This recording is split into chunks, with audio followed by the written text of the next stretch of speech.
দাও হয়, তাহলে দান দেহ মানে দেওয়া দাও, এটা কোনো মানে হলো না। তাহলে দান শব্দের আসল অর্থ কি? বাড়িতে যদি পুরনো বাংলা ডিকশনারি থাকে, আমাদের বর্তমানে পশ্চিম বাংলায় যে বাংলা ডিকশনারিটি চলছে অতি নিকৃষ্ট মানের ডিকশনারি হয়েছে, তাতে অনেক ভালো ভালো শব্দগুলোই নেই, অনেক ভালো শব্দ নেই। এই জন্য এখনকার ছাত্রছাত্রীরা ভালো শব্দ শিখছে না। কিন্তু বাড়িতে যদি পুরনো বাংলা ডিকশনারি থাকে, দেখবেন দান শব্দটা আছে, দান মানে কর, শুল্ক বা ট্যাক্স। গোরাচা ট্যাক্স চাইছেন, কিসের ট্যাক্স? দেখবেন আপনি একটি বাড়ি করেছেন, বাড়ির জন্য সরকারকে ট্যাক্স লাগে, জানেন তো? ট্যাক্স লাগে। তা ধরুন একটা বাড়ির জন্য যদি সরকারকে বছরে 10 টাকা দিতে হয়, আর একটা মানুষ যদি আমি ধরে নিলাম মানে পরে 50 বছর বাঁচি, তাহলে 50 গুণিত 10 কত টাকা? 500 টাকা ট্যাক্স দিতে হচ্ছে। গৌরী বলছে, লোগো তোমরা 84 লক্ষ জমি অতিক্রম করে মানব জন্ম পেয়েছো, একবারও ট্যাক্স দাওনি, এই 84 লক্ষ মানে ট্যাক্স দাও তবে যাও। নবদ্বীপের মেয়েরা বলছে, ওরে বাবা এত টাকা, 42 কোটি টাকা প্রায়, হ্যাঁ এত টাকা পাবো কোথায়? টাকা ছাড়া কিছু দিলে হবে না? বলছে হ্যাঁ হবে। সেই জন্য তারে আমার লিখেছি দান দেহ। দান মানে দেওয়া, আর দেহ মানে শরীর। শরীরটা দিলেও হবে, চাইনা বলেছে শরীর দিলে হবে। নবদ্বীপের মেয়েরা বলছে, গোরা চাল তোমার তো একটা স্বভাব খারাপ আগে ছিল না? কেন আমার স্বভাব খারাপ কেন বলছো? না, একটা পুরুষ যদি একটা নারীর কাছে দাঁড়িয়ে বলে তোমার শরীরটা চায়, স্বভাব খারাপ নয়? বলছি হ্যাঁ গো, তোমরা ওটা ভেবো না, আমি সেটাকে বলিনি। আমি কি বলেছি জানো? তোমাদের শরীরে যতগুলো অঙ্গ আছে একটাও তোমার নয়, সব তার। সত্য কথা, আমরা যখন মায়ের গর্ভে ছিলাম, মায়ের গর্ভে কতদিন ছিলাম বলুন দেখি মায়েরা? একটা মায়ের গর্ভে সন্তান কতদিন থাকে বলুন, জোরে বলুন। হ্যাঁ বলুন বলুন। 10 মাস 10 দিন। চিন্তা করুন, একটা মায়ের গর্ভে সন্তান কদিন থাকে মায়েরা জানে না। হ্যাঁ, বাড়িতে যদি আলট্রাসাউন্ড রিপোর্ট থাকে চেক করে নেবেন, 280 দিন, 280 থেকে 284 দিন, দুটো একটা ব্যতিক্রম হতে পারে, কিন্তু আসল সময় হচ্ছে 280 থেকে 284 দিন, মানে 280 মানে 9 মাস 10 দিন। কিন্তু মায়েদের হিসাবে 10 মাস 10 দিন হয়। কেন না? মায়েরা প্রথম মাসের 17 দিন থেকে 1 মাস ধরে নেয়, সেই জন্য 1 মাস মায়েদের হিসাবে বেড়ে যায়। কিন্তু আসল হচ্ছে 280 দিন, 9 মাস 10 দিন। এই 9 মাস 10 দিন আমরা মায়ের গর্ভে ছিলাম। সবাই কেমন ভাবে? উপর থেকে পা, নিচের থেকে মাথা। একটু পদে যে দেশে বাস করেছো, সেইটা দেশের কথা এমন ভুলে গিয়েছো। উপর থেকে পা, নিচের থেকে মাথা। চিন্তা করে যান, যখন আমরা ছিলাম তখন ভগবান শ্রীকৃষ্ণ মায়ের গর্ভে প্রবেশ করেছিলেন।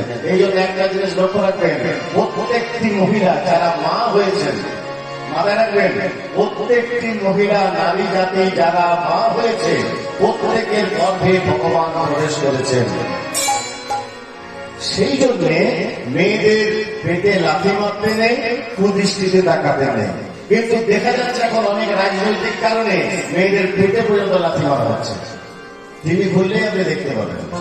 বাপ কিন্তু বাপকে ছাড়ে না, একটু মনে রাখবেন, বাপ বাপকে ছাড়ে না। তাহলে মায়ের গর্ভে ভগবান প্রবেশ করেছিলেন যখন আমাদের গর্ভে বয়স 7 মাস। ভগবান জিজ্ঞাসা করছেন, বাইরে যাওয়ার জন্য ছটফট করছিস কেন? কি করবি সেখানে গিয়ে? তোকে হাত দেবো, পা দেবো, চোখ দেবো, মুখ দেবো, কান দেবো, এগুলোতে কি করবি? না করলে রাস্তা ছাড়বো না। আর তোকে যদি হাত দিই, পা দিই, চোখ দিই, মুখ দিই, কান দিই, তুই একটা শরীর পাবি, শরীরটা না হবে মানুষ। মানুষ হয়ে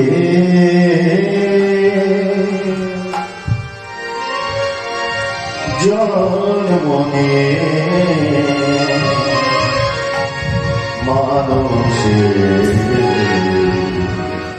উড়বি কি? মানুষ হয়ে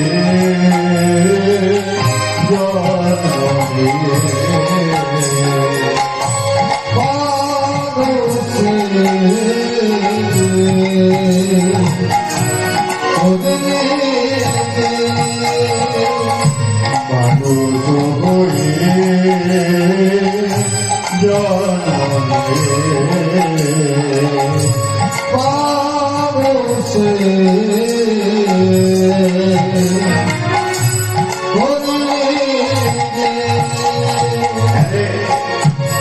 আপনি না কি করবি ঠিকঠাক করলে রাস্তা ছাড়বো না।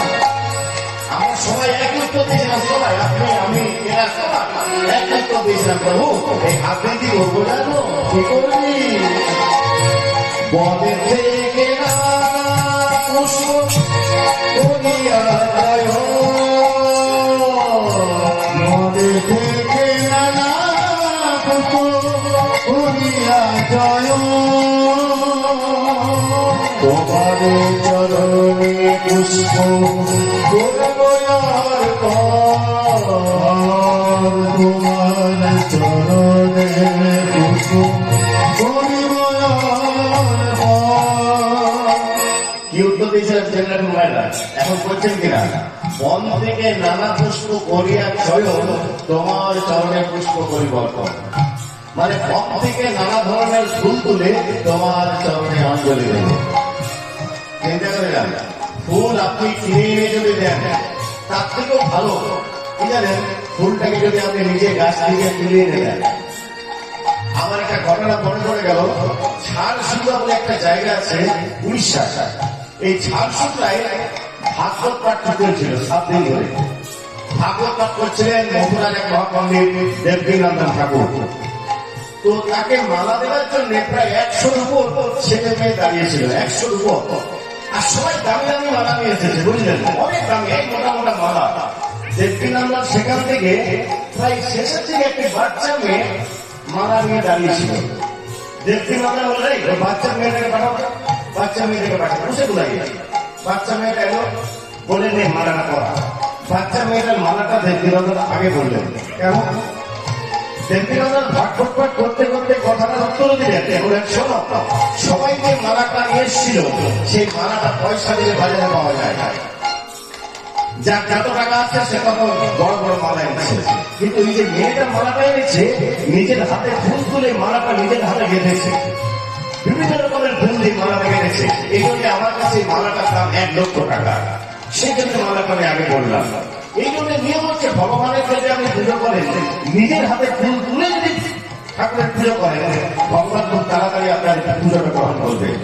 তাহলে আমরা কথা দিয়েছিলাম মায়ের মধ্যে এই হাত দিয়ে বন থেকে নানা ধরনের ফুল তুলে তোমার চরণে অঞ্জলি দেবো, বা হাত উদ্ধার হয়ে গেল। এবারে পা দিয়ে কি করবি, ঠিকঠাক করলে রাস্তা ছাড়বো না, ছাড়বো না। আমরা সবাই এক উত্তর দিয়েছিলাম, প্রভু পা দিয়ে কি করবো জানো কি করবি, শোনো পা দিয়ে করিব ভ্রমণ,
কি বলেছিলাম, পা দিয়ে তীর্থস্থান ভ্রমণ করবো। তীর্থস্থান মানে মথুরা, গয়া, কাশী, বৃন্দাবন, এটা একটা তীর্থস্থান, এটাও একটা তীর্থস্থান। এখানে আসাও মানে সেই কথা রাখা হচ্ছে, বুঝেছেন, এটা একটা তীর্থস্থান। চোখ দিয়ে যুগল যুগ দর্শন করবো, ঠিক আছে। আর দুটো বলে রাস্তা ছাড়বো, কি কি? কান দিয়ে কি করবে, মুখ দিয়ে কি করবে? আমরা সবাই একই উত্তর দিয়েছিলাম, প্রভু কান দিয়ে নাম শ্রবণ করবো আর মুখ দিয়ে নামে জয়ধ্বনি দেবো। আমরা যখন ঠিকঠাক জবাব দিলাম, ভগবান শ্রীকৃষ্ণ যোগমায়াকে ডাকলেন, যোগমায়া এদিকে এসো। বলুন প্রভু এদের বাইরে আসার রাস্তা খুলে দাও। আমরা ভূমিষ্ঠ হলাম, আর যাই না ভূমিষ্ঠ হলাম, আসল খেল থেকে খেললো জানেন যোগমায়া। যোগমায়া আসল খেল খেলে দিল কেন না? সবাইকে বলি দিল 3.5 ভাগ মায়ের মালা, মানে যে যতই লম্বা যে যতই বেড়ে হয় না কেন, নিজের হাতে 3.5 ভাগের বেশিও নয় আর কমও নয়। এই 3.5 ভাগ মায়ের মালাটি 8টি ফুল দিয়ে তৈরি, কি কি? জাতি, বিদ্যা, মোহ, রূপ, যৌবন, লজ্জা, ঘৃণা, ভয়। আর চাই না বলে দিলেন 3.5 ভাগ মায়ের মালা। ওই যে কথা পেয়েছিলাম, এই করবো ওই করবো, ভুলিয়া গেলাম জীবনে কালা, ভুলিয়া গেলাম জীবনে কালা, ভুলিয়া গেলাম জীবন কালা, ভুলিয়া গেলাম জীবনে কালা, ভুলিয়া গেলাম জীবন কালা, জীবনে কালা, বলে করে মায়ার মালা, ভুলিয়া গেলাম জীবনে কালা, বনে বনে মায়ার মালা, ভুলিয়া গেলাম জীবন কালা, বনে বনে মায়ার মালা, ভুলিয়া গেলাম জীবন কালা। মহাপ্রভুর মুখে এমন কথা শুনে নবদ্বীপের মেয়েরা বলছে, ঘোরা চান তুমি এত ভালো ভালো কথাগুলো শোনার স্মৃতি কোথায়? বলে কোথায় শিখলাম যেন আজ না, কৃষ্ণ অবতারে আমি সাথী আছি না, ভাবে আছে না, তাই সে ভাব করিল মনে, আমার বাসু বসে না, বসে